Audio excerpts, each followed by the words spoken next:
to today's webinar on the Affordable Care Act and implications for the criminal justice system. I'm Julie Bellew. I'm the Deputy Mental Health Director for Health Policy here at the Council of State Governments Justice Center, where I focus on policies and issues affecting health and access to healthcare services as they affect individuals involved with the criminal justice system. I'm going to briefly review the agenda for today's webinar and introduce our speakers in just a moment, but first I'd like to talk about the Justice Center itself. As many of you know, the Justice Center provides practical, nonpartisan advice and evidence-based, consensus-driven strategies designed to increase public safety and strengthen communities. We focus on work related to reentry, responses to juvenile justice-involved individuals with mental illness, and a justice reinvestment. As part of this work, the Justice Center provides technical assistance to justice and mental health collaboration and Second Chance Act grantees, and we coordinate the National Reentry Resource Center in partnership with the Bureau of Justice Assistance at the U.S. Department of Justice. Established by the Second Chance Act, the National Reentry Resource Center provides education, training, and technical assistance to states, tribes, territories, local governments, service providers, nonprofit organizations, and corrections institutions working on prisoner reentry.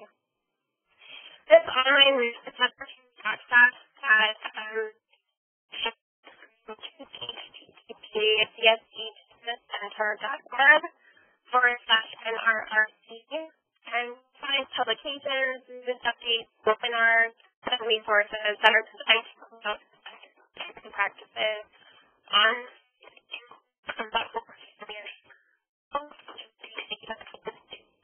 these practices for reentry.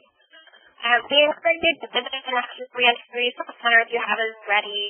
We're always adding new pages and updating it with new publications and new resources. And we've very recently added new pages that are devoted specifically to health care and health policy issues. So we hope you'll take a few minutes to check out those pages. As you can see, I've circled the issue areas tab on what is an image of the website. So if you click under issue areas, you'll find the health and health policy pages there. We'd also encourage you to sign up for our newsletters so that you'll get updates about new publications, new posts, and webinars. So you can do that easily by hitting the subscribe button in the top upper right-hand section of that screen.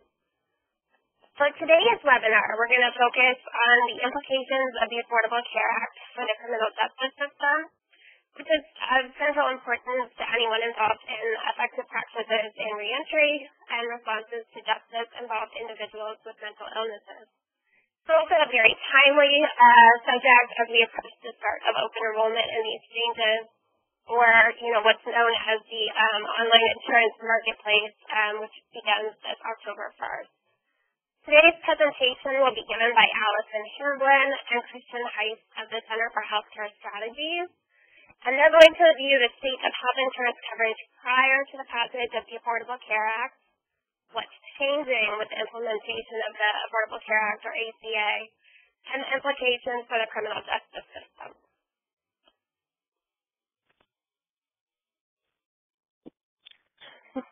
We'll then move into a question and answer session. To submit a question at any point during the webinar, please type your question into the Q&A channel on the bottom right-hand portion of your screen. We're going to keep a running list of the questions that we receive, and we will ask the panelists to respond during the last segment of the webinar. We'll do our best to get to as many of these questions as we can. And if you encounter any technical or audio problems during the webinar, you can contact WebEx technical support at 866-229-3239. So with that, we're very pleased to be able to have Allison and Christian from the Center for Healthcare Strategies here with us to give today's presentation. Allison Hamblin is the Vice President for Strategic Planning at the Center for Healthcare Strategies. In this role, she helps guide CHCS's program development and organizational planning activities. Ms. Hamblin also leads CHCS's program activities related to integrating care for Medicaid beneficiaries with complex needs.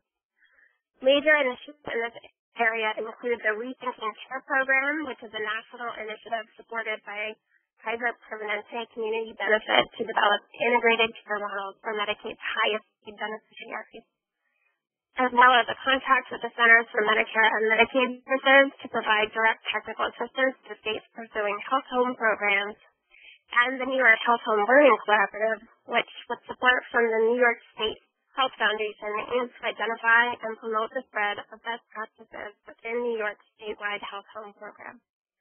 Since 2010, Ms. Hamblin has also led CHCS's efforts Medicaid programs understand and explore the need for increased collaboration with the corrections system, given the expansion of Medicaid under the ACA. Christian Heiss is a program officer at the Center for Healthcare Strategies. In this role, he supports CHCS's technical assistance activities for the Robert Wood Johnson Foundation's State Health Reform Assistance Network, which helps state agencies maximize opportunities to improve care and coverage presented under health reform. Mr. Heiss' work focuses on assisting states in implementing health reform and coverage expansion provisions and developing the interface between Medicaid and the health insurance exchanges. He has a particular interest in ensuring that complex populations take full advantage of health reform. Prior to joining CHCS, Mr. Heiss worked at Neighborhood Health Plan of Rhode Island, a Medicaid managed care organization, where he led strategic planning efforts related to health reform, including an evaluation of the plan's potential participation in a basic health plan or as a qualified health plan in the Rhode Island Health Benefits Exchange. So we're very excited to have these very qualified speakers with us this afternoon. And with that, I'm going to turn things over to Christian and Allison. Good afternoon, everybody. This is Chris Heiss, and I want to thank everyone for spending the time to listen in to us today.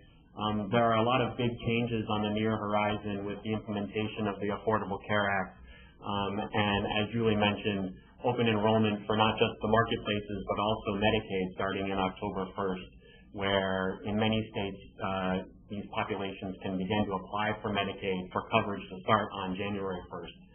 It's a 6-month open enrollment period that goes through March. So while we're on a sprint to the finish line right now, getting to October, there's a lot of time still left to get people into coverage. So again, we're going to talk about 3 main topics today.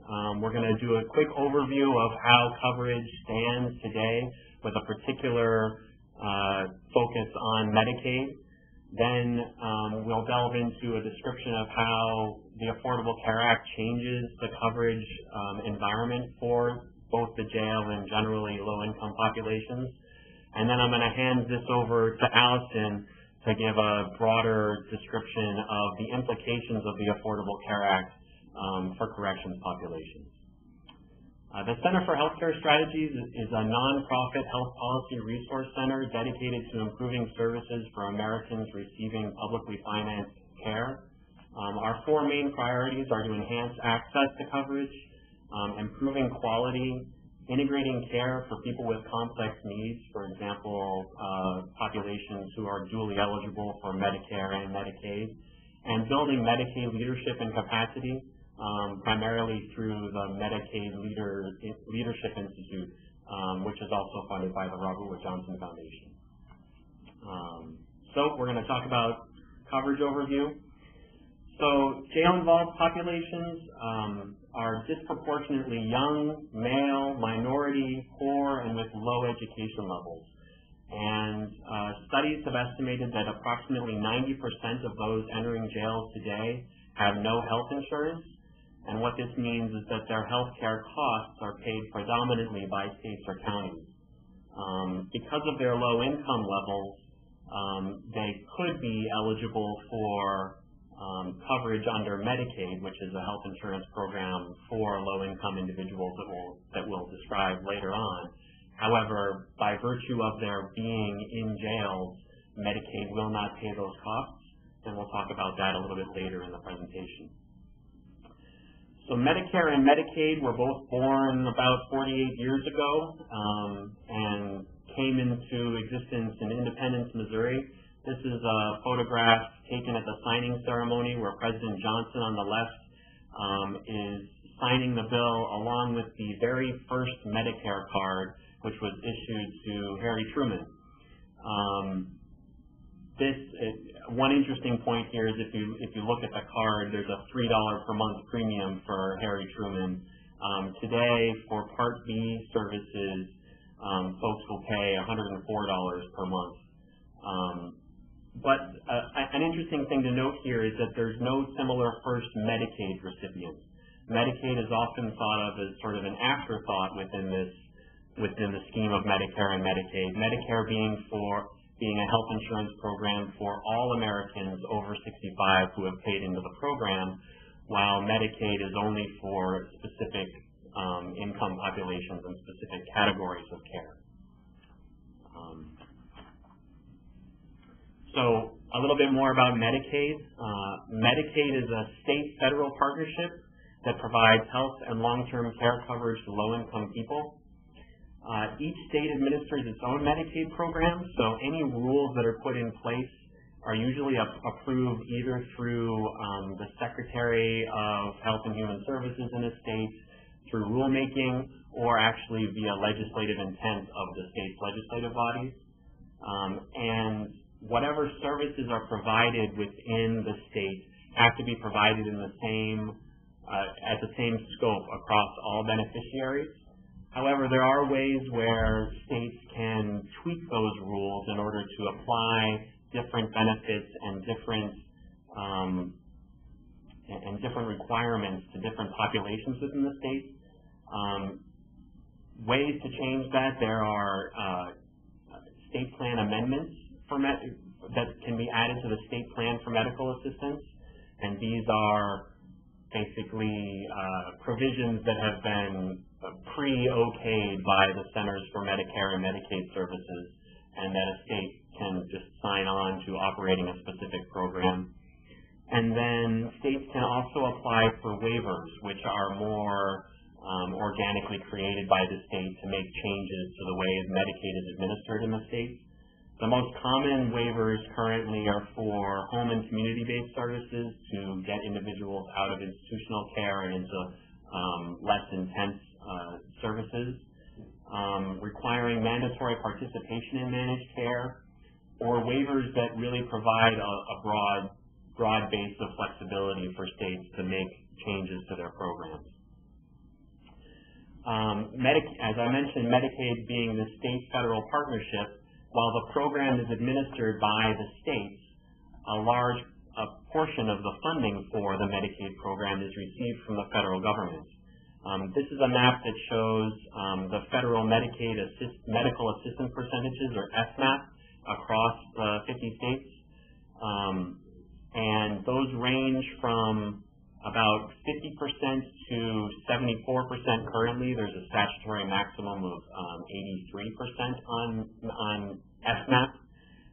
But currently, on average, the federal government pays approximately 57% of Medicaid costs. The way that this is calculated is that higher income states receive higher per capita income states receive less funding from the federal government than those states with lower per capita incomes. And as a result of this, Medicaid is the largest source of federal revenue flowing to the states. 44% of all federal grants in fiscal year 2011 and 7.1% of the overall federal budget in fiscal year 2012 went to Medicaid. Within that funding, there are three main service delivery structures that are used for Medicaid.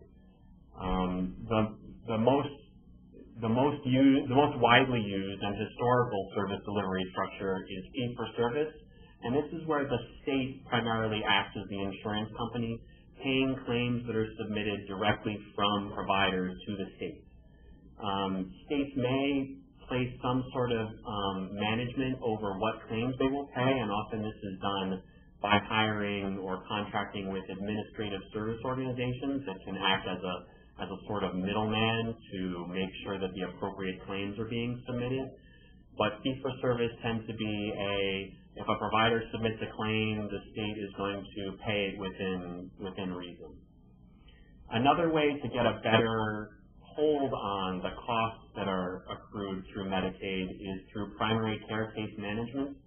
In this structure, the state will contract with primary care providers to provide a management service to the members that are assigned to them. And really, this will often be a small fee that is added to the primary care provider's general fee structure to allow them to spend a little bit more time with the members that they have and make sure that they are getting the right services. However, the services that are provided are often still fee-for-service. So if this primary care doctor decides that the member should still go and seek out care in many different settings, the state is still going to pay that either through its intermediary or directly. And then the third model, which many states are moving to both for their basic populations, which you often think of children and healthy moms as sort of the basic Medicaid populations, and actually in recent years are moving to more complex populations, so adults with disabilities or Medicaid and Medicare dual eligible. That's using the use of full risk managed care. In full risk managed care, a health plan will receive a payment from the state based on the number of lives that are assigned to that health plan.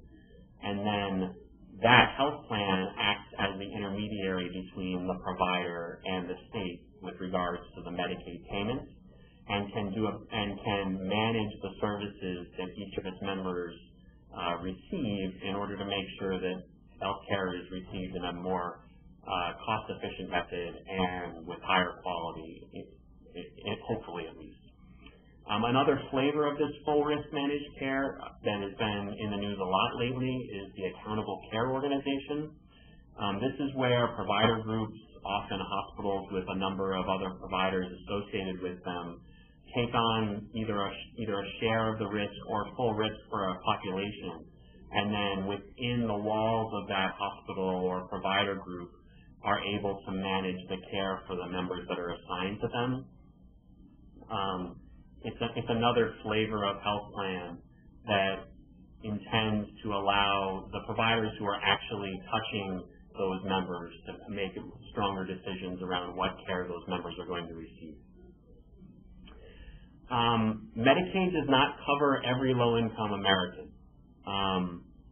This chart here shows that out of 103.7 million Americans under 200% of the federal poverty level, which is around $23,000 in 2013 for a single adult,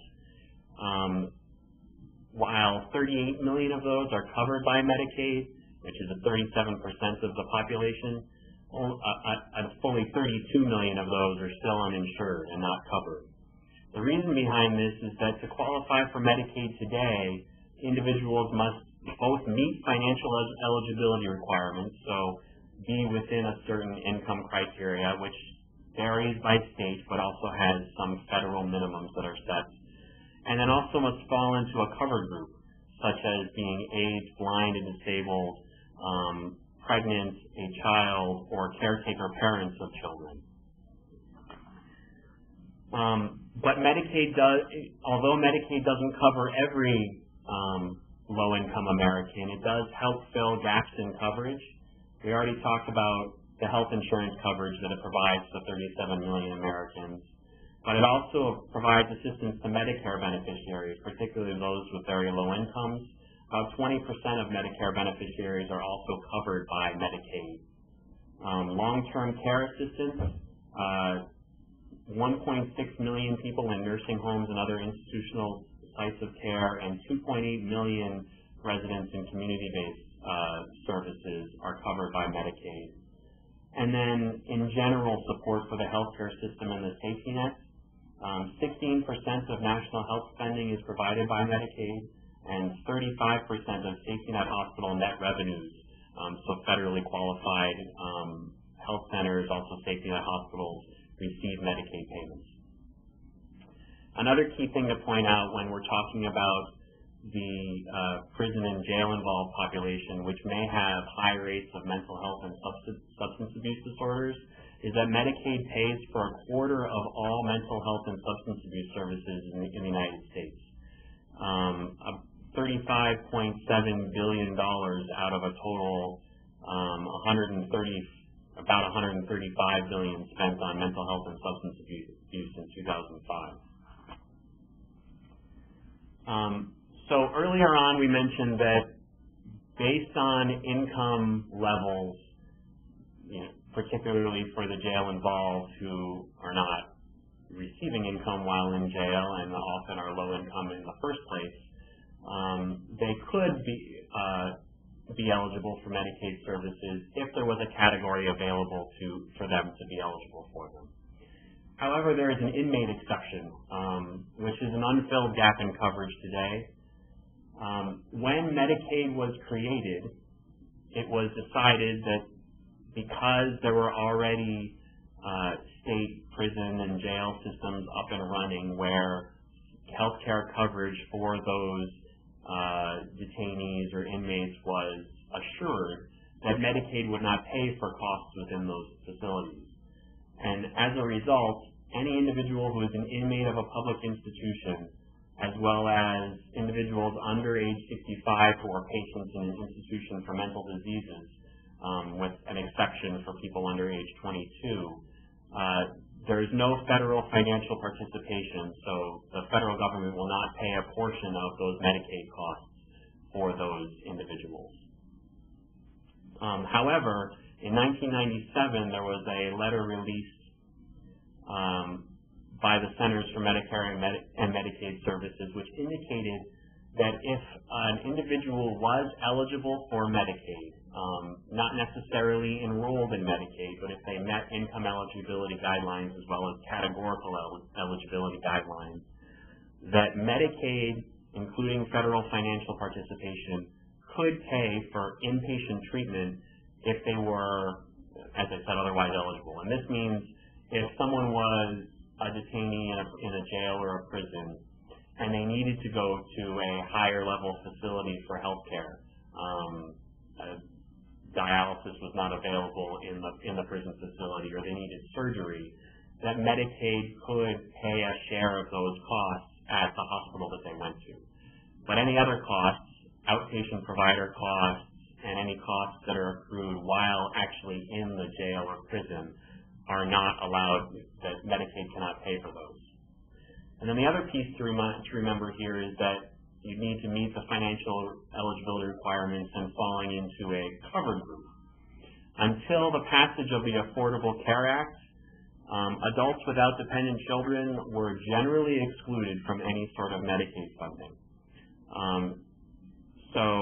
But with the Affordable Care Act, as we'll talk in further slides, there's been the potential for a great expansion of the number of adults without dependent children under a certain federal poverty level that could be covered.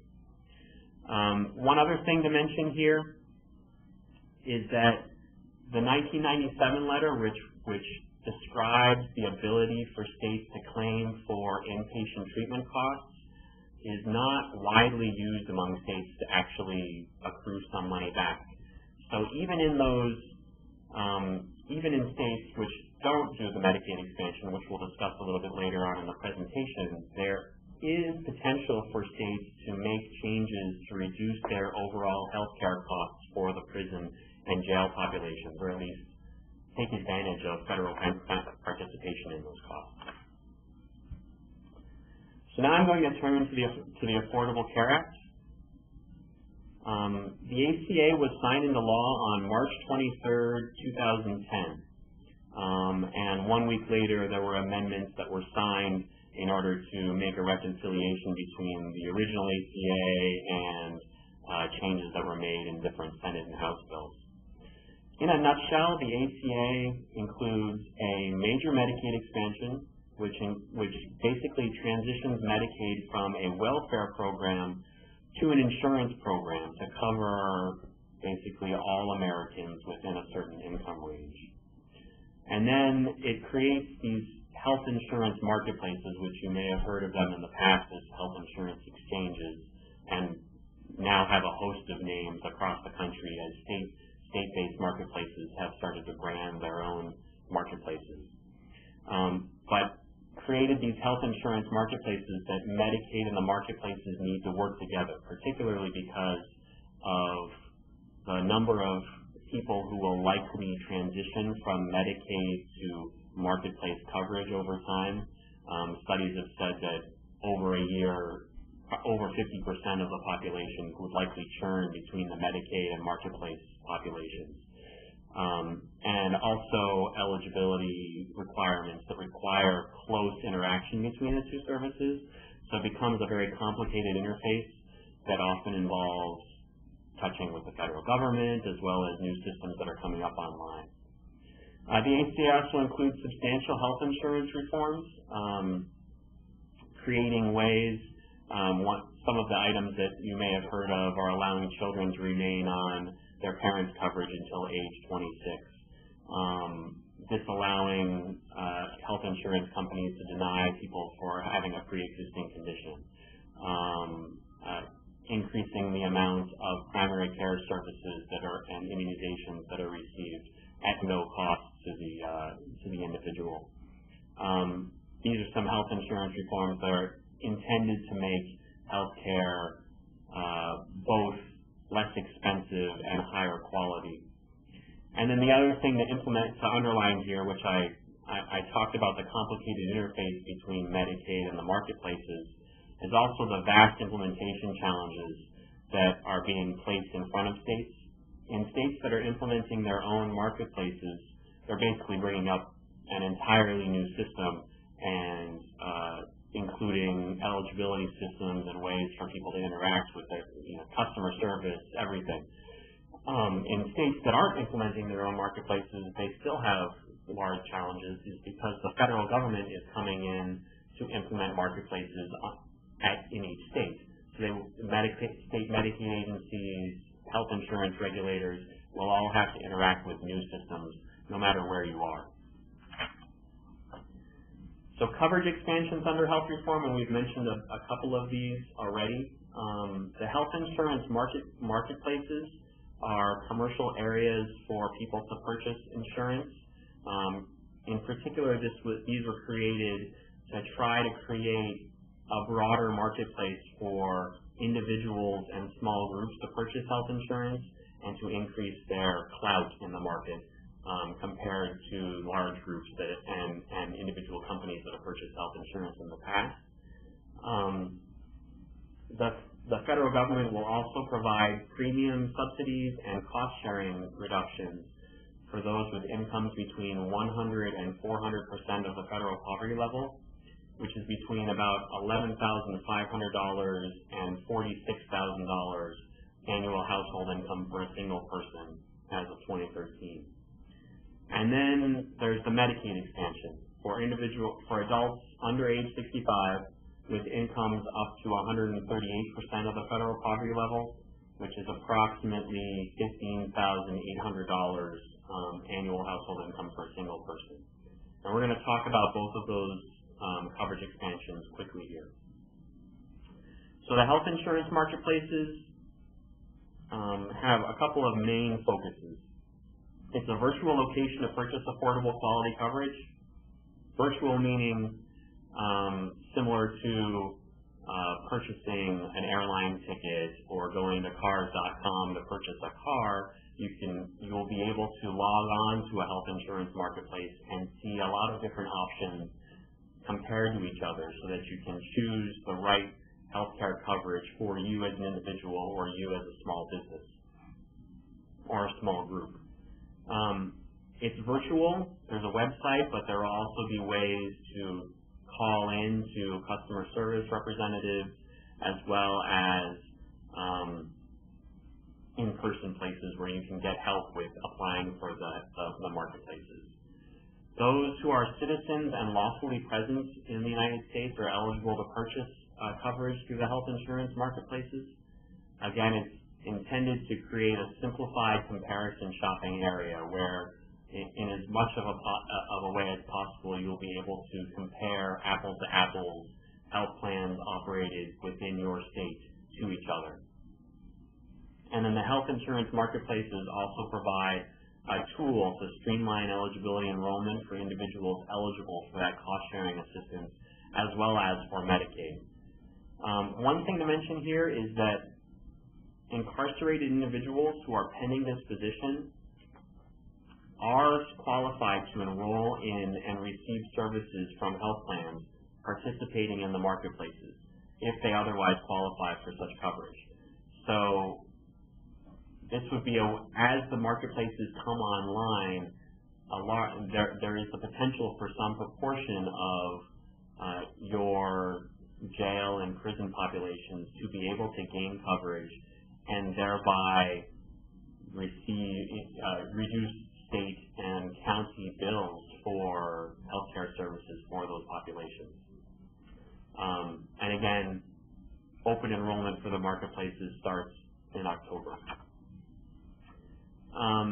So this is a quick slide just to, again, give an overview of the benefits of having a health insurance marketplace. The idea is to offer choice and clout to those individuals and small groups that they haven't had that choice in the past. In many states, there was either no or one option for people to purchase health insurance from as an individual or a small group. But by aggregating the population into a marketplace, they'll have better purchasing power. They're also designed to create competition for insurance companies on a level and transparent playing field. This means that when you log on to a marketplace, you'll be able to see the costs up front for each of these insurance companies, and the benefits are standardized across plans to some level. And then consumers and small businesses will be able to easily compare those qualified health plans. So what the suite of benefits that a specific health plan will offer on the marketplace to choose the right plan for themselves. This next slide is just a screenshot of the Massachusetts Health Connector. Massachusetts implemented a marketplace a number of years ago, 2007.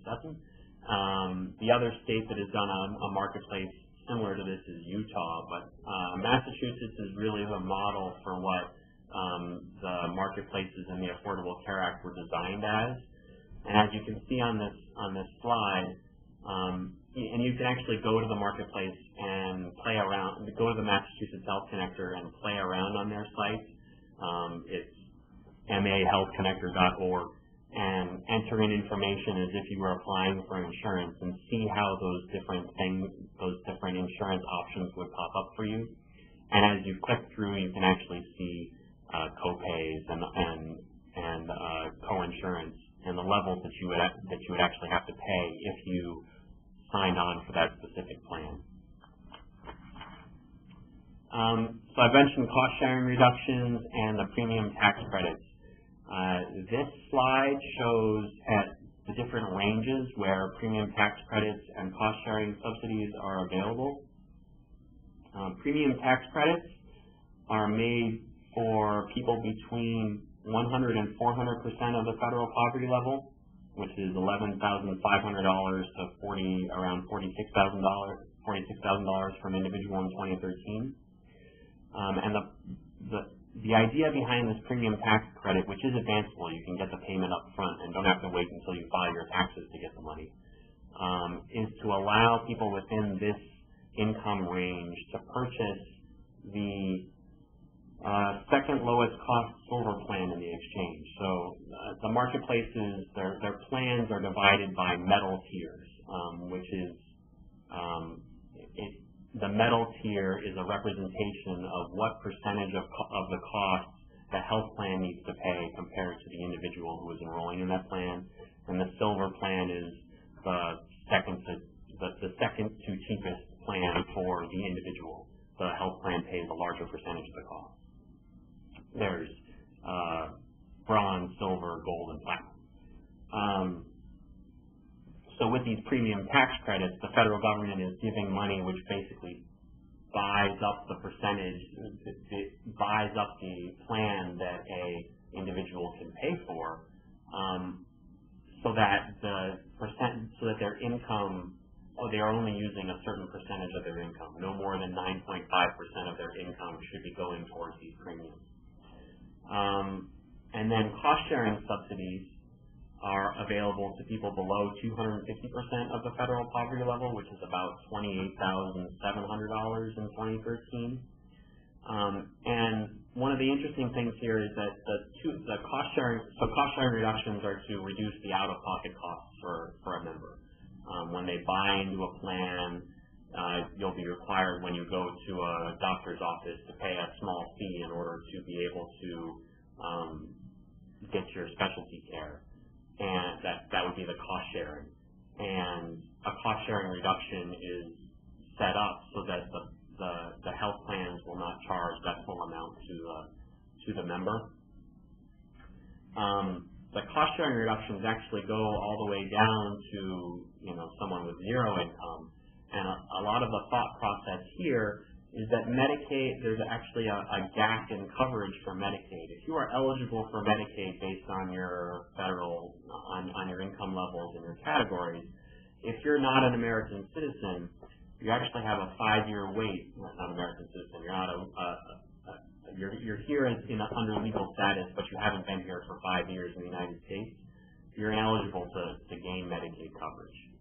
And so the thought process between extending that cost-sharing reduction down to a very low income level is that for those people who are newly to the United States, they're here legally, but they are newly here legally, they would be able to purchase coverage on the marketplaces and be protected from catastrophic costs as well as the out-of-pocket costs until they became eligible for Medicaid, in which case they would likely jump over there. And then again, there's this Medicaid expansion, which is up to, you'll hear two percentages often described. There's 133% of the federal poverty level and 138% of the federal poverty level. There's a 5% income disregard, so we generally use 138% as the number, and that's about $15,800 per year for a single member of the household. Now, back when the ACA was signed in 2010, 26 states and a number of independent entities filed a lawsuit opposing the ACA, and particularly two provisions. One, that states were required to implement this Medicaid expansion for all adults under 65 under 138% of the federal poverty level, as well as the individual mandate, which requires Americans with few exceptions to hold some sort of insurance coverage. Florida actually filed the day that President Obama signed the ACA on March 10th. On June 28th, the Supreme Court upheld the constitutionality of the individual mandate. So they said that requiring health insurance coverage was reasonable under the Affordable Care Act, but ruled that the Medicaid expansion was optional for states, in particular because the way that the Secretary of Health and Human Services was to enforce the Medicaid expansion was to be able to take away all of their other Medicaid funding. And the Supreme Court ruled that that was too draconian and created too undue a burden on the states. And so the Medicaid expansion became optional. As it stands, 28 states are moving towards expansion, and you can see a large number of the states in red are the ones who signed on to that original lawsuit opposing the ACA, although a number of those states have either started to move towards expansion or entered into negotiations with the Centers for Medicare and Medicaid Services to find other ways to expand coverage that aren't exactly what is described in the Affordable Care Act. One of the main things about the ACA is that within the Medicaid expansion and actually within the marketplace coverage, a suite of benefits are required for this new population. The essential health benefits are the 10 categories of services, and that's the highlighted box on the right of this slide, that are required to be part of the qualified health plans on the health insurance marketplaces must offer. Within Medicaid, the Medicaid expansion population, so just these newly eligible adults under 138% of the federal poverty level, are required to be offered the alternative benefit plan, which has a suite of things that are required. It must cover those 10 EHBs, provide early preventative services for those under age 21, provide for non-emergency transportation, include family planning services and supplies, reimburse federally qualified health centers and rural health clinics, and also meet mental health parity requirements. Now, the Mental Health Parity and Substance Abuse, the Mental Health Parity and Addiction Equity Act of 2008 intended to kind of level the playing field between behavioral health and medical care within health insurance provisions by ensuring that there are similar financial requirements, particularly cost sharing, similar treatment limitations, and similar standards around out-of-network care between behavioral and medical care. By applying mental health parity to the alternative benefit plan and to the essential health benefits, the folks who will receive Medicaid care may actually be receiving a more robust mental health and substance abuse suite of services than they would have received in traditional Medicaid, which is not subject to mental health parity. One thing to note again about the alternative benefit plan and this benchmark coverage is the idea that while benchmark authority, and benchmark has been changed through regulation to be called this alternative benefit plan, benchmark authority has been around since 2005, but it's been only used in very select circumstances. And so in the past few months, we've just received a number of new regulations around how the alternative benefit plan will be applied to this Medicaid population. And in the past week, the CMS released a set of templates that states need to fill out in order to choose which alternative benefit plan they're going to use. What this means is that your states are actually in a pretty active period of determining exactly the benefits that are going to be applied to the Medicaid expansion population if they are doing the Medicaid expansion, or to other populations that they already provide some sort of benchmark coverage to. And then the other thing to note is that these essential health benefits are the suite of services that have been set up by these qualified health plans to offer to the people who apply for marketplace coverage, but the specific requirements around those essential health benefits, exactly what service levels, the authorization requirements, any limitations on the actual services, those are still under creation by both the qualified health plans with guidance from the states. So there are opportunities for stakeholders to engage with the marketplaces and Medicaid to help shape what benefits the population could receive starting next year. With that, I'm going to turn it over to Allison to talk a little bit about health homes and then go into implications for corrections. Great. Chris, and hello everyone. This is Allison Hamblin, also with the Center for Healthcare Strategies. And just to touch on one other important provision of the Affordable Care Act as it relates to Medicaid and relates to new opportunities for improved access and coordination of care for individuals with complex needs. And given what we know of the demographics, health needs, and other characteristics of corrections-involved populations, we think it's worth noting the new health home service opportunity that many states are pursuing within their Medicaid programs. Specifically, one of the sections of the Affordable Care Act, often referred to by its number, Section 2703, created an optional state Medicaid benefit for states to newly pay for care management and care coordination services for individuals with chronic conditions. States have the option to pursue this, and as you can see on this slide, many of them are pursuing this new health home service option. The ones that are in various shades of blue include states that either have approved models or models in development at this point. And states have a varying amount of flexibility to define and target these new services to populations of particular interest. Now, are targeted by chronic conditions. So states could not, for example, create a health home for corrections-involved populations. They could, however, create a health home for individuals with serious mental illness or substance use disorder or some combination thereof or some combination of any other chronic conditions that they wanted to. And they could also target the availability of these services geographically. Which is an important point because, as Chris mentioned earlier, generally speaking, state Medicaid benefits have to be available statewide to all beneficiaries. And so there is an unusual amount of flexibility here for states to target these services, which, again, are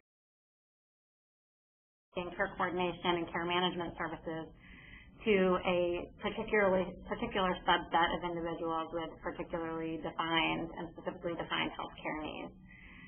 Historically, states have not had a mechanism through their Medicaid programs to broadly pay for these types of connectivity services. And as you in your programs are likely aware, it's often that glue, that sort of handoff from one provider to another, that sort of making sense of the system and system navigation that is so critical for some of the most vulnerable individuals in the system. And so I think that's part of the reason why health homes has been so broadly adopted in a relatively short time by the states. And our sense here at the Center for Healthcare Strategies is that we'll continue to see this activity unfold in the months and years ahead. It's important to note that another kind of attractive aspect of health homes under the Affordable Care Act is that for a limited period of time, specifically 2 years of implementation in a given region, states can draw down enhanced federal match to support these services. And so states are actually eligible to receive 90 cents on the dollar for health home services for the first 2 years of implementation, as opposed to their general, 50-50 or whatever the state-specific federal matching rate is that Chris described earlier. So that incentive, that sort of, ability to leverage substantial federal dollars here to get these systems up and running is very interesting to the states and part of the reason I think we're seeing so much activity here. The last thing I'll note on this slide is that we have particularly highlighted in dark blue the states that are focusing their health models or including to one degree or another individuals with behavioral health needs as one area of focus for their health home models. And so that dark blue represents states that at least to date have identified mental health and substance use conditions as one area for targeting for their health home models. The states that are in light blue have not yet to date come out and said we are including and specifically targeting individuals with behavioral health needs, but there's certainly an opportunity that they could do so in the future. And likewise, the states that are indicated in gray here are not precluded from pursuing these models down the road. So with that, we will turn to the last section of our agenda, which is really to talk about the broader implications of many of these developments that Chris, for the most part, has walked through today in terms of opportunities for justice-involved populations and for individuals working with justice-involved populations to take advantage of some of the new opportunities for coverage and access to services through either the Medicaid expansion or access to individual coverage through the marketplaces. So just to talk briefly about one key opportunity here, and that is facilitating enrollment for justice-involved populations. I would guess that many of you see opportunity through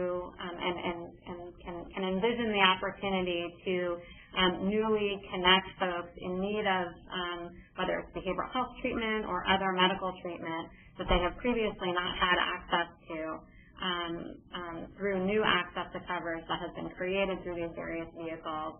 And that in the absence of such access to treatment could be contributing to cycles of reoffense and recidivism and part of the dynamic that's in play in many places across the country. And so there clearly is a key opportunity here to interrupt that cycle by getting folks connected to coverage and importantly, once covered, connecting them to needed services. We think that there is a really important opportunity here for criminal justice professionals to play a role in helping folks find access to coverage. You've probably started to hear announcements on the radio and perhaps commercials or the buzz in some way or another now that October is drawing close, that there is opportunity for new coverage down the road and folks trying to get information out about ways that they can be covered. And criminal justice professionals and folks involved in reentry programs and various other initiatives can potentially play a really important communication role in making sure folks know what is newly available to them and what programs exist today that didn't exist previously that they might be able to take advantage of. We'll speak more specifically about some ways that we're seeing collaborations between corrections and Medicaid or other healthcare agencies in some regions around the country. One of the mechanisms that the Affordable Care Act is using to really streamline and facilitate access to coverage for folks is to simplify what has historically been a pretty complicated application process across the country, and also to make sure that there is a seamless application process for the various new coverage options that have been made available. And specifically, the federal government has created a template for a single streamlined application that's available for states to use, and states can alternatively develop their own their own version of this that meets similar guidelines.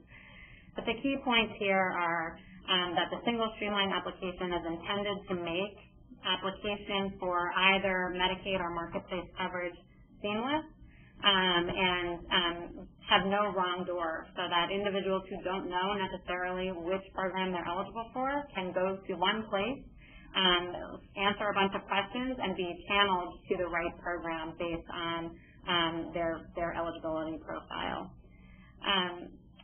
States are really encouraged to leverage data from other sources to help with the completion of these applications. There's a lot of talk about data hubs and so forth, and the idea is to make this application process as efficient, as seamless, and as user-friendly for individuals applying for coverage as possible, because, again, one of the principal goals of the Affordable Care Act is to get folks covered, and so this application is intended to assist in that process. I'm going to take a minute here just to profile activities occurring in two states and in two regions across the country. It's by no means an exhaustive list, but just to show some representative activity, which some of you may be familiar with, that I think highlights some of the opportunities that are available more broadly, and that there may be more interest nationally in pursuing, given that Medicaid eligibility is newly available to a much broader segment of the corrections-involved population. So first, just to talk about activities in Connecticut that have been evolving and maturing for quite some time now. This is referencing a program that I believe started back in 2005 with an initial focus on inmates with serious mental illness, but which has subsequently been expanded well beyond that population to include all inmates in prison, jail, and in community corrections. It has involved a close collaboration between the Department of Corrections and the Department of Social Services, which handles eligibility for Medicaid and other social service programs in the state of Connecticut. And it's involved a couple of key functions that I think are really instructive to others who are looking to implement similar types of collaborations. And that is The use of discharge planners based in correctional facilities to help with the completion of Medicaid applications. And this is done prior to release and in collaboration with the Department of Social Services. The materials are faxed to a centralized resource who collects the information and processes it. Here again, they use a short form application, and so they were sort of leaders or visionaries in the use of a short form application, which is also part of what's coming down the pike for the Medicaid expansion population.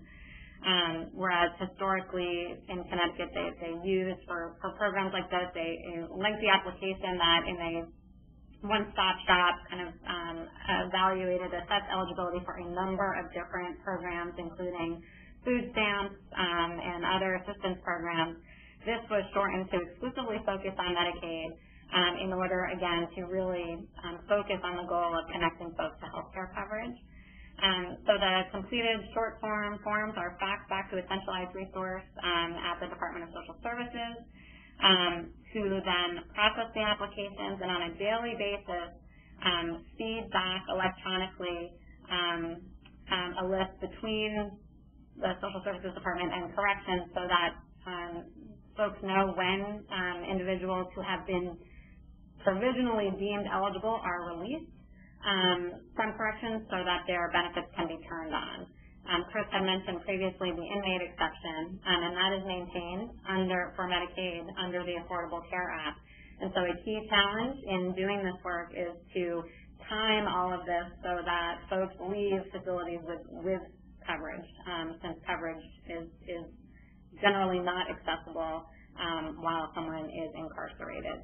And so in Connecticut, they have established this daily e-feed matching system so that the folks handling eligibility know on a daily basis who's released. They can match it with the folks for whom they have completed eligibility determinations for, term benefits on, and so people leave with access to coverage. Similarly, a program in Maryland that's been led by Healthcare Access Maryland, a group whom you may know. They have implemented a similar initiative in Baltimore, in the Baltimore City Detention Center, working with a sentenced population, and I think historically these initiatives have been targeted to sentenced populations given the time frames required to complete an application and to do an eligibility determination. However, it is our expectation that with the advent of these new, more streamlined eligibility determination systems and the connectivity between Medicaid eligibility determination and the marketplaces, that the time frame for determining eligibility is likely to decrease substantially in this new world that we're entering. That also involves changes to how Medicaid eligibility is determined. That we can certainly go into more detail in the Q&A if you're interested in that detail. But again, historically, given that there has been a lag for determining eligibility, this project in particular, like many others, focused on a sentenced population, used case managers who, as part of their affiliation with Healthcare Access Maryland, which also provides eligibility determination functions for the state. We're able to assess eligibility, help folks complete applications, send completed applications to a central processing unit where, again, they were held pending release and with immediate notification by the case managers to the sort of centralized eligibility determination unit, they could, again, turn eligibility on for individuals within 24 hours post-release. Interestingly, these case managers also played a care coordination function, conducting health needs assessments and connecting individuals to needed treatments upon release as well. And so, again, this was intended to be a model that connected folks to coverage and connected them to needed services in the community upon release. And again, I think there's a lot in here that can be instructive for folks in models that will be newly available to a much broader segment of the justice-involved population going forward in states that pursue Medicaid expansion. So just Stepping back from these examples and thinking more broadly about where collaboration opportunities exist for folks working in corrections and working with justice-involved populations as it relates to Medicaid expansion and the availability of subsidized coverage through the marketplaces. We've listed a few things here that we think are really compelling opportunities for more collaboration across these systems. So just to tick through them. First is on more systematic data matching across Medicaid systems and corrections systems. This is a mutually beneficial activity to pursue for both systems. On the correction side, it's a way to assess who has actually come into the correction system with pre-existing coverage so that you can facilitate kind of getting folks re-enrolled or their eligibility redetermined when they leave, perhaps access some critical health information that you might otherwise not have had access to while they're in a correctional facility.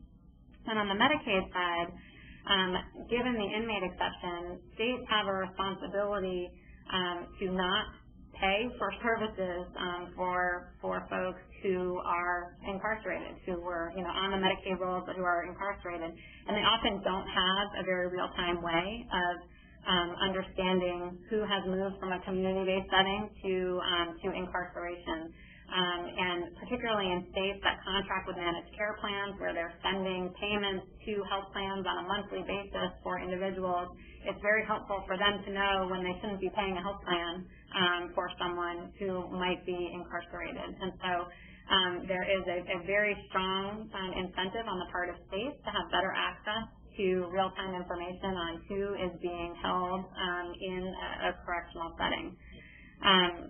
And then looking forward, more broadly speaking, the data matching collaborations, particularly if they are kind of kicked off, under auspices that are really helpful today for these really kind of ongoing day-to-day management issues, I think they really lead the way to more systematic collaboration to support automated enrollment processes or other facilitated enrollment processes for folks while they're in incarcerated settings. So, for example, ways to access data from one system to another, either to generate an application or to help fill in some information from an application. If there are ways that data that are collected during the intake process in a jail or other correctional setting can be used to help complete a Medicaid application process. You can think of many instances where greater information technology connections between these two systems could really help automate and take some of the delay and manual nature out of these efforts. That leads to the second bullet in terms of opportunities to pursue enrollment activities in correctional settings.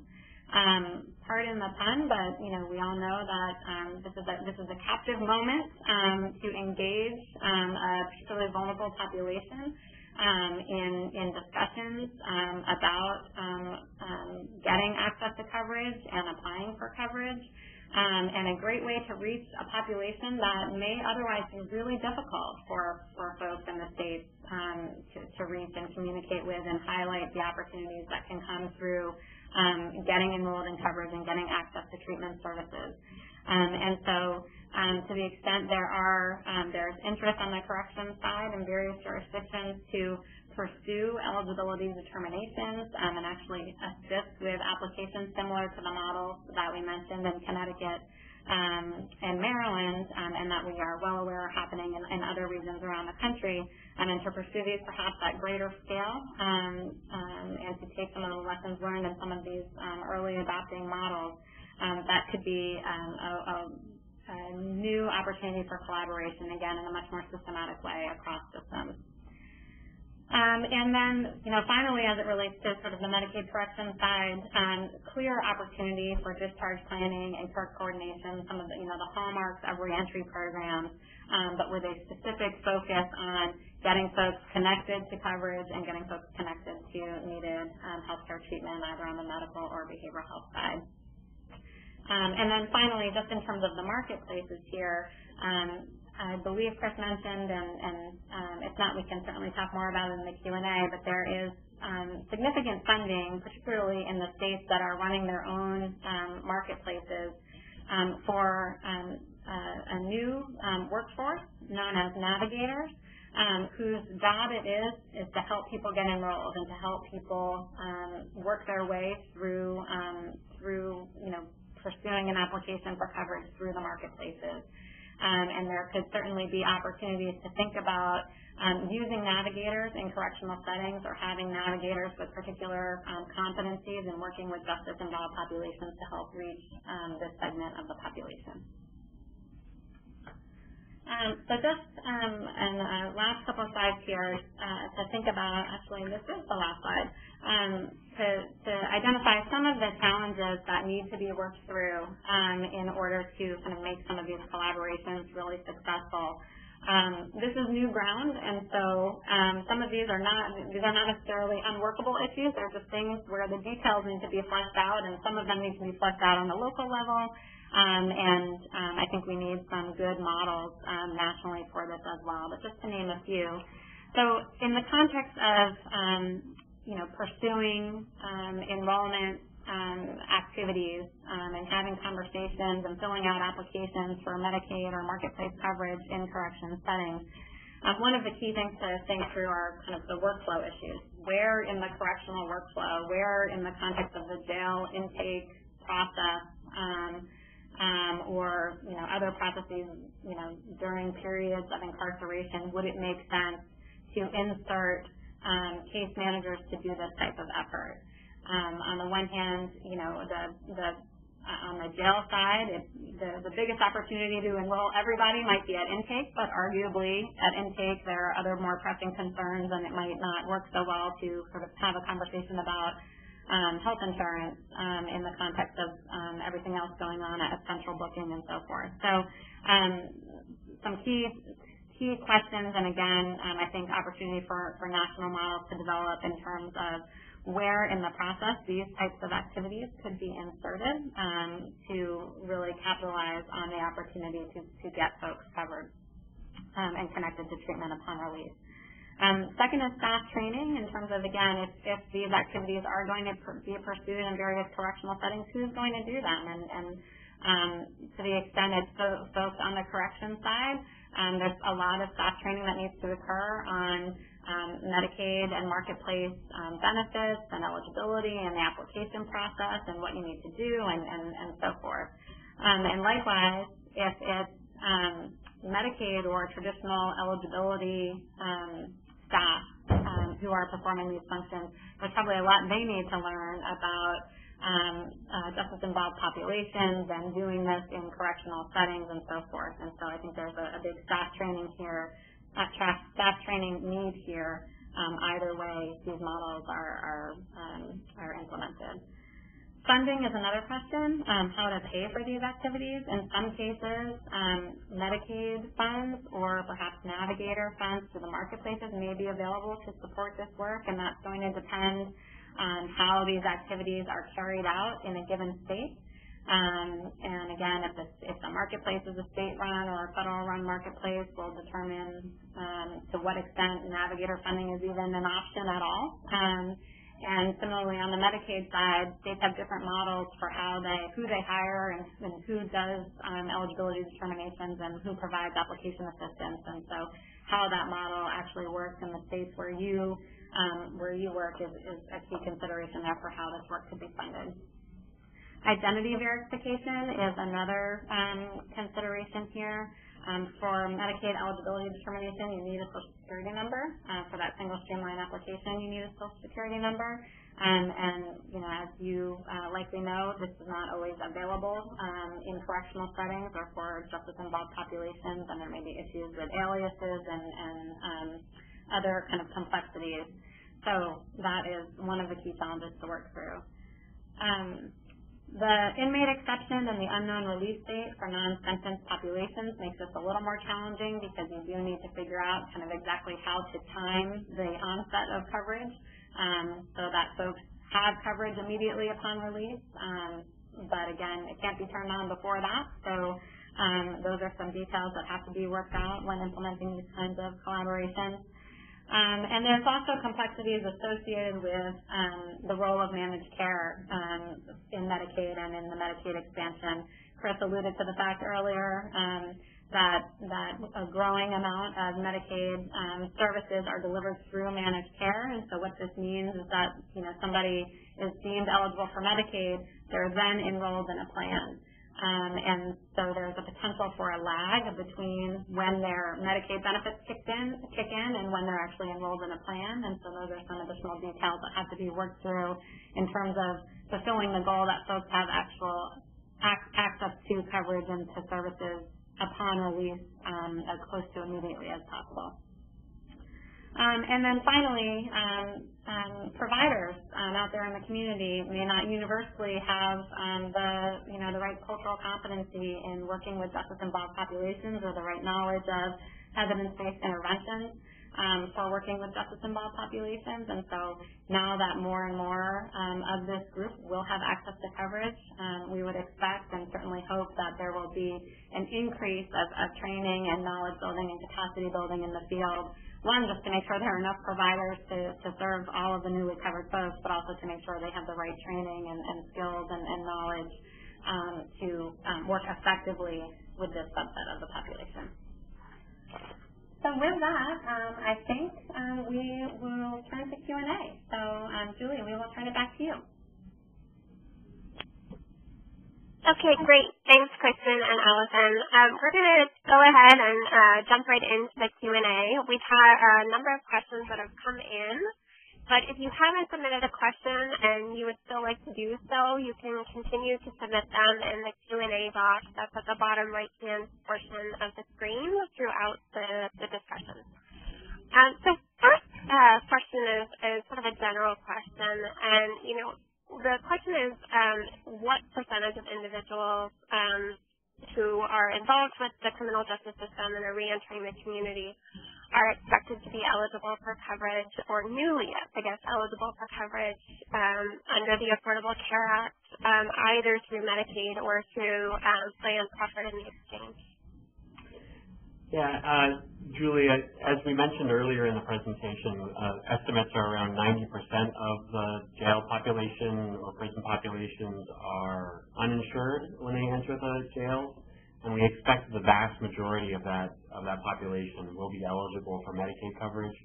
So 90% or so of those populations. There are also estimates that a very large proportion of the actual Medicaid expansion population, upwards of 20 to 30%, may actually be from the jail. So of the overall population increase might be from people who are released from jail. And I would just add one caveat to that assumes that the states where folks are opting into the expansion. Okay, great. So we had two sort of related questions or follow-ups to that, which are when you talk about the inmate exception and coverage through the exchange, you mentioned that there is the ability for individuals who are incarcerated pending disposition of charges to apply for coverage through the exchange. So can you talk a little bit more or just clarify that? Because we have a couple of questions that people seem very interested in hearing a little bit more about that. Sure, I can take a stab at it, and maybe we can tag team on this, Chris. It is a little confusing, and I think the important distinction to make is that whereas the inmate exception applies for Medicaid, so meaning that Medicaid does not pay for services for folks during periods of incarceration, the Affordable Care Act explicitly includes a provision that individuals maintain eligibility for qualified health plans through the marketplaces while if they are pending disposition of charges. So specifically the subset of folks in jail settings who are there as pretrial detainees, so the pretrial population, who to the extent they are eligible to receive federal subsidies through the marketplaces, they maintain that eligibility even though they are being held in jail. And again, that is in distinction to Medicaid eligible populations who do not maintain access to coverage for services, even if they are pretrial due to the inmate exception. Chris, anything you want to add to that? No, I think that's accurate. It is confusing, and I hope that's answered the question. We could certainly take a follow-up question if not. Okay. The next question that was asked was whether those who are being released will be able to choose their own mental or behavioral health providers, or will insurance companies be allowed to dictate the providers? Yeah, great question. I can start with that, and of course you should jump in. So, let's just take the Medicaid. Let's say someone applies for Medicaid coverage and is deemed eligible for Medicaid, and upon release they are now insured by Medicaid. Depending on the state that they're in, their benefits or their benefits may or may not be delivered through a managed care organization. And it's important to note that on the behavioral health side, how behavioral health services are handled could be different than how medical services are handled. To be clear, in many states, behavioral health services are carved out from managed care programs and either delivered fee-for-service, so sort of directly contracted with the state, or they are carved out and managed separately by a managed behavioral health organization. And again, the landscape varies state to state here. Regardless of which situation it is, whether it's fee-for-service or managed care, carved in or carved out, services will have to be received from a Medicaid provider. So in order for a beneficiary to receive services covered by Medicaid, the provider of those services will have to be either contracted directly with the state in the fee-for-service model or contracted with the managed care organization in the managed care model. One distinction to make here is that, particularly in those states where it's a managed care model, or if it's a marketplace participant who's deciding to enroll in a qualified health plan, they do have a choice between different health plans, particularly for managed care organizations in Medicaid. If you're in an urban center, you're required to have at least two different health plans that you can choose from. And then with the qualified health plans and the marketplaces, there will be a host of them. And the suite of providers that each of those types of plans provide are, in many states, will be available for people to review.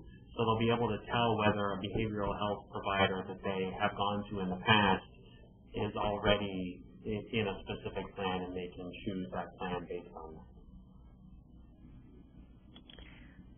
Great.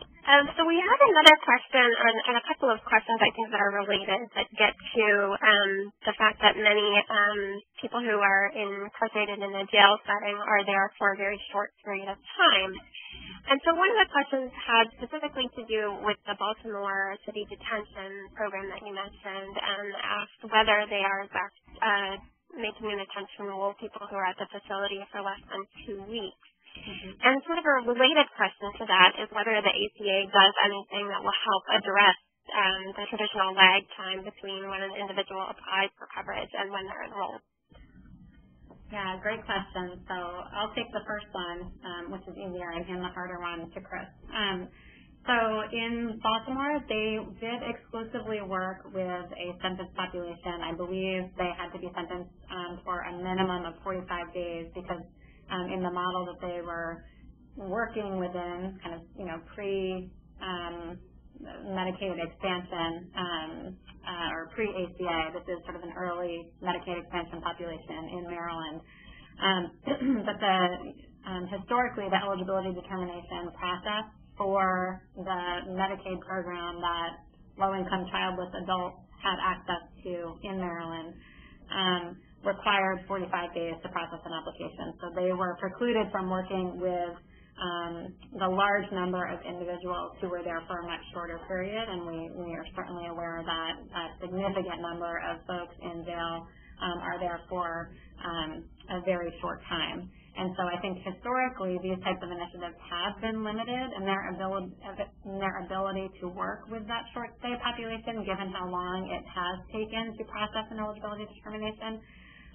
However, my understanding, and we'll turn to Chris for the facts here, is that there are new processes for determining eligibility under the ACA that should make this much more accessible of an opportunity for inmates, irrespective of how long they are incarcerated. So to expand upon that, a lot of this stems from what Allison described earlier in the slide around the single streamlined application. That is to be applied to, so in general, for most of the categories of Medicaid eligibility, they have been shifted to a sort of a more rational set of income guidelines, where they're using one modified adjusted gross income, basically your tax filing income, as the final number that people are supposed to use. And as the Medicaid and the marketplace is going through a single streamlined application to determine eligibility, that the electronic system where this information goes into is supposed to bump up against the federal data hub, which maintains a lot of information on income, citizenship status, etc. And at the IRS and HHS regulations that talk about eligibility determinations have actually put sort of windows of match to these populations. So in the past, where someone submitted an income and that had to be verified by a number of different pieces of paperwork that had to be sent in, and those were often the pieces of the eligibility determination that caused the process to be delayed for a long time. Now, if the income is within a certain window of an income that's within this federal data hub, either IRS or other sources, SSI, et cetera, the person is deemed eligible. And so states are moving as quickly as they can towards a real-time eligibility process, and this even applies in states where they have used hospitals, they have used different entities, for example, hospitals or federally qualified health centers as places that could do presumptive eligibility. So a pregnant woman comes in and they say, okay, based on you coming in here, we're going to say that you're eligible for Medicaid because we're going to get you going right now, and then we'll go through the eligibility process later, but we'll pay for your bills on a piece of service plan right now. Many states that are implementing system changes and system upgrades in order to operate these new MAGI rules and new application systems are saying that presumptive eligibility system can basically be minimized or may in fact go away when they use this almost real-time application process. So, the proof is in the pudding. We'll see what the timelines are as people are applying, and a lot of it depends on what percentage of people are actually applying through the websites versus calling in for an application or sending forms in. But the timeline should be shortened significantly. Okay, that's great. We have another follow-up question relating to coverage that individuals who are pending disposition but incarcerated are able to access through the exchange. And the question is whether those insurance companies will actually be reimbursing for services. I know some private insurers have bars on the reimbursement of services for individuals who are incarcerated. So is there anything, or are you aware of how likely it is that those insurance plans will cover services? So I'm not familiar with all of the details of that, and I think it probably varies on a state-by-state basis. Some states have insurance regulations that would require a qualified health plan to do one or the other. However, I will state that the regulations that are applied to qualified health plans, it's basically a new insurance world for these entities. And some states may have thought of this and required plans to do one or the other, but I'm not familiar with all the details. Yeah, I think this is probably one of the issues that will play out more over time, and that we probably don't know where this will land, and it may land differently in different states. Okay. Another question that we have is with regard to what the options are for states that are not participating in the Medicaid expansion. You mentioned earlier the opportunity to potentially increase billing for inpatient services for those who are eligible for Medicaid and incarcerated, but are there other opportunities for the criminal justice system to take advantage of new coverage under the Affordable Care Act if their state is not expanding Medicaid? Well, so a key point is that inmate is the institutional care sort of exception to the inmate exception. As you pointed out, one other piece is the ability for states to pend someone's enrollment and pend someone's benefits for a health plan if they already have Medicaid eligibility as they are coming into the jail or the prison. And in many cases, states have simply terminated them from the Medicaid rolls, which makes the process of them getting back into coverage much harder if they are in other categories of care, other categories that might allow them to have Medicaid coverage. So being able to pend their enrollment would facilitate more people to have those insurance options. Allison, I'm going to put one back in. For the population below 100% of the federal poverty limit, there are not a lot of new options for coverage in states that don't pursue the extension, but for the group at 100% of the federal poverty limit and above, they will have access to the cost sharing reductions and the premium tax credits depending on where their income falls. And so there is that overlap population between 100 and 138 that will have some access to subsidized coverage in case not pursuing the expansion. And one piece to just mention here, because we're talking about low-income populations, that the individual mandate in many cases will not apply. So if a population is below the tax filing limits, that send in taxes because they don't have enough income, they're not required via the Affordable Care Act to purchase insurance. So that's not, best case scenario in our eyes. We want everyone covered, but they won't be subject to any penalties for not having coverage.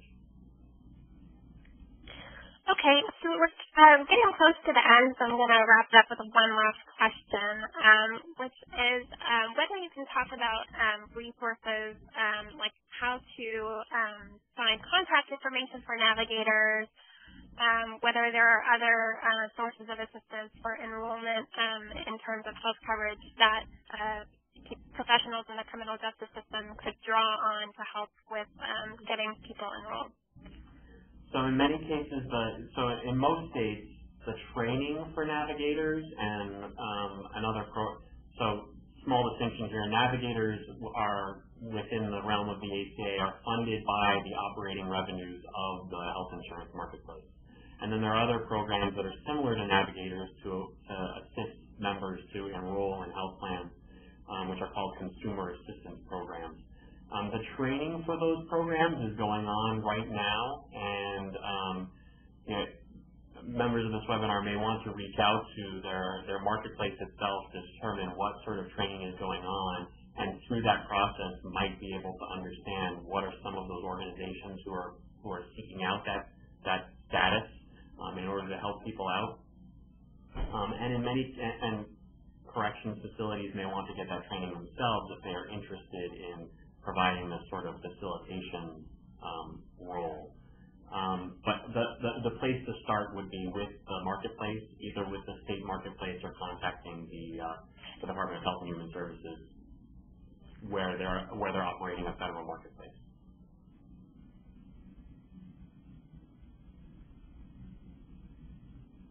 Okay, great. So I want to thank Chris and Allison for their presentation and for their time today, and I want to thank all of you for attending today's webinar. We will be sending out a PDF of the slides for those of you. We had several of you request those, so we will be providing those to you following the close of the webinar. And again, I just want to thank all of you. And with that, we'll conclude today's webinar.